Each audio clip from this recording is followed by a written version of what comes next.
أما بعد فأعوذ بالله من الشيطان الرجيم بسم الله الرحمن الرحيم شهر رمضان الذي أنزل فيه القرآن هدى للناس وبينات من الهدى والفرقان فمن شهد منكم الشهر فليصم ومن كان مريضا أو على سفر فعدة من أيام أخر يريد الله بكم اليسر ولا يريد بكم العسر۔ اللہ تبارک و تعالی اپنے کلام عظیم میں ارشاد فرما رہا ہے کہ رمضان کا وہ مبارک مہینہ ہے جس میں قرآن نازل کیا گیا۔ یہ قرآن سارے انسانوں کے لیے ہدایت کا ذریعہ ہے۔ اس میں اللہ کی کھلی ہوئی نشانیاں ہیں اور سب نشانیاں ہدایت کے واسطے ہیں۔ یہ قرآن اپنے علم کے اعتبار سے حق اور باطل کے درمیان فرق ظاہر کرنے والا ہے، لہذا جو شخص رمضان کا مہینہ پائے تو اسے چاہیے کہ اس مہینے کے روزے رکھے، اور جو شخص بیمار ہے یا سفر میں گیا ہوا ہے اور کسی وجہ سے وہ رمضان میں روزہ نہ رکھ سکا تو پھر بعد میں اس روزے کی قضا کر لے۔ اللہ تعالیٰ تمہارے ساتھ آسانی کرنے کا ارادہ رکھتا ہے، دشواری کا ارادہ نہیں رکھتا ہے۔ حضرت سلمان فارسی رضی اللہ عنہ روایت کرتے ہیں کہ جب شعبان کے مہینے کی آخری تاریخیں آئیں تو حضور صلی اللہ علیہ وسلم نے تمام صحابہ کرام کے سامنے تقریر فرمائی، خطبہ دیا، اور اس میں یہ ارشاد فرمایا کہ اے لوگو، اب تمہارے اوپر ایک ایسا مبارک مہینہ سایہ کرنے والا ہے کہ جس مہینے میں اللہ نے ایک ایسی رات رکھی ہے جو 1000 مہینوں سے زیادہ بہتر ہے، جسے لیلۃ القدر کہا جاتا ہے۔ بڑا خوش نصیب ہے وہ شخص جو اس رات کو اللہ کی عبادت کر کے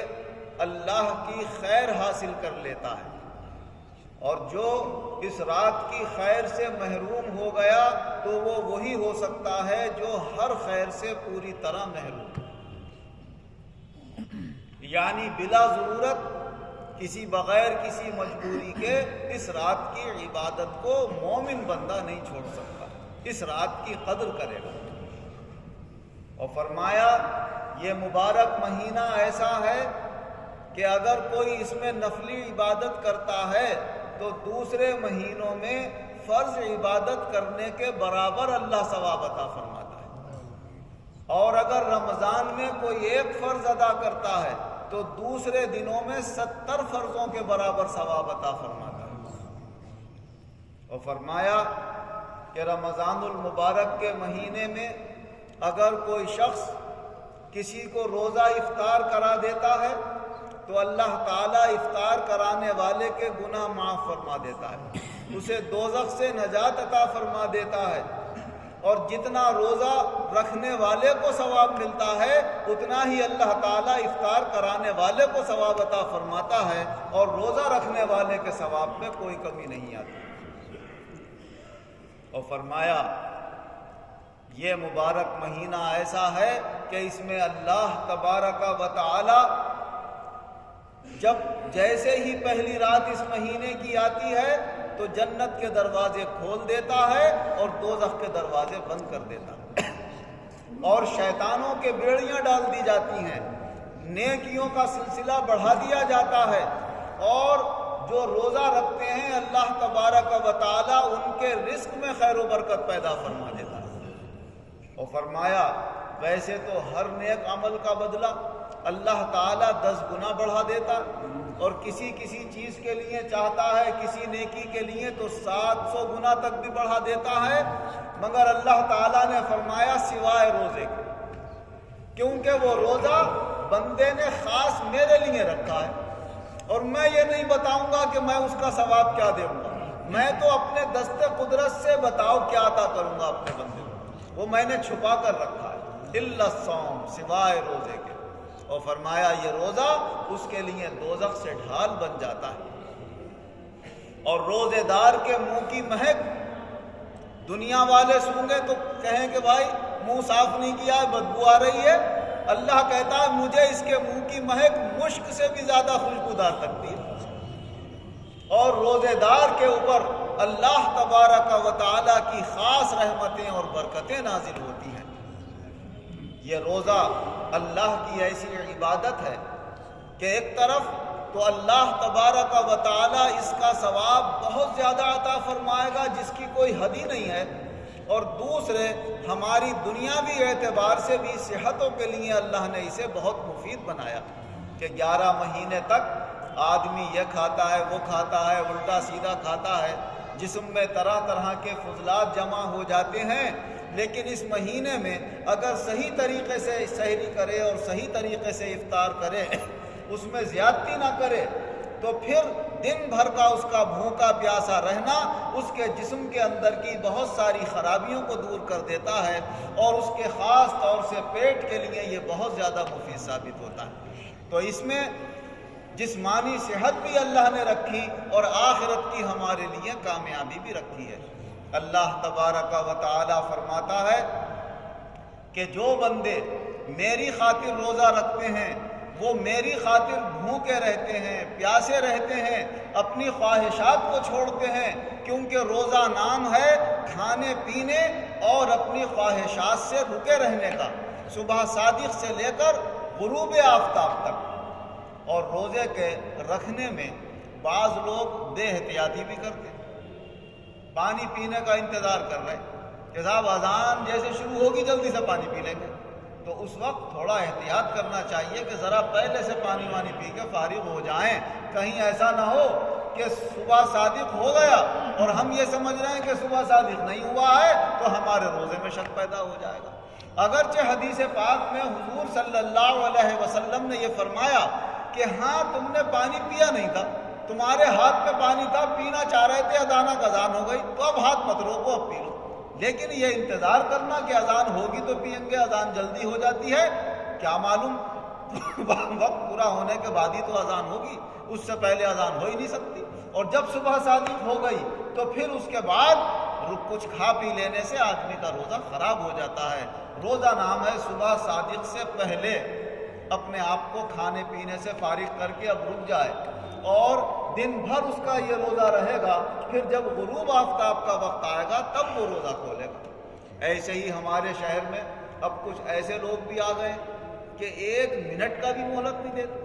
کیا ہر بھائی گھڑی میں بھی تو خرابی ہو سکتی ہے، آپ کی گھڑی 1 منٹ تیز ہو سکتی ہے، مسجد کا گھنٹہ تیز ہو سکتا ہے، کم سے کم 2-3 منٹ 4 منٹ 5 منٹ جو احتیاط کے رکھے ہیں، اس لیے کہ اگر خدا نخواستہ کسی کی گھڑی آگے بھی ہو گئی ہے تو کتنی آگے ہو جائے گی، 2-4 منٹ آگے ہو جائے گی تو صحیح ٹائم پہ کم سے کم وہ افطار کر سکے گا۔ بس ادھر نقشے کے اندر انہوں نے دیکھا کہ ٹائم پورا ہوا اور ادھر اذان شروع کر دی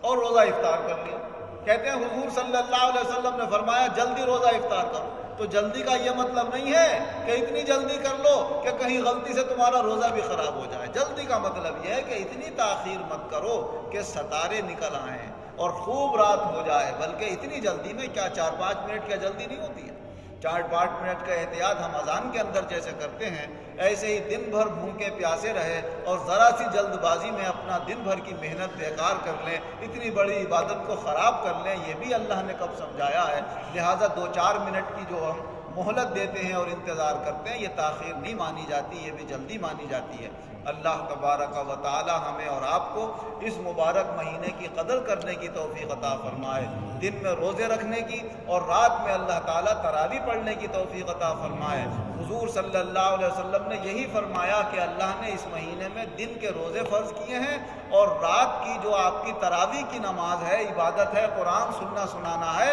یہ اللہ تعالیٰ نے سنت قرار دیا ہے۔ تو سنت کی بھی ادائیگی ہو جائے اور فرض کی بھی ادائیگی ہو جائے. اللہ ہم سب کو اس کی توفیق عطا فرمائے. آمین. وآخر دعوانا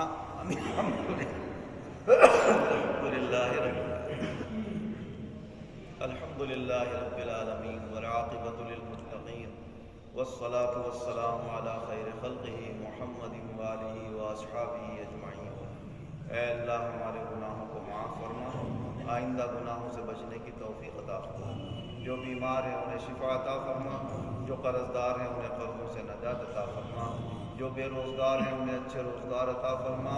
جو برسر روزگار ہیں ان کے روزگاروں میں خیر و برکت اور ترقیاں عطا فرما. خاص طور سے مولا ہمارے ایمانوں میں قوت پیدا فرما، ایمانی روشنی سے ہمارے ظاہر و باطن کو روشن اور منور فرما. بد اخلاقی ہمارے اندر سے دور فرما، خوش اخلاقی ہمارے اندر پیدا فرما، اعمال خیر کی توفیق عطا فرما. خاص طور سے رمضان المبارک مہینے کی جو ذمہ داریاں ہمارے اوپر ہیں، اے اللہ نیک نیتی کے ساتھ اپنی رضا کے لیے ایمان کے ساتھ روزے رکھنے کی، تراویح پڑھنے کی، قرآن پاک سننے اور سنانے کی توفیق عطا فرما.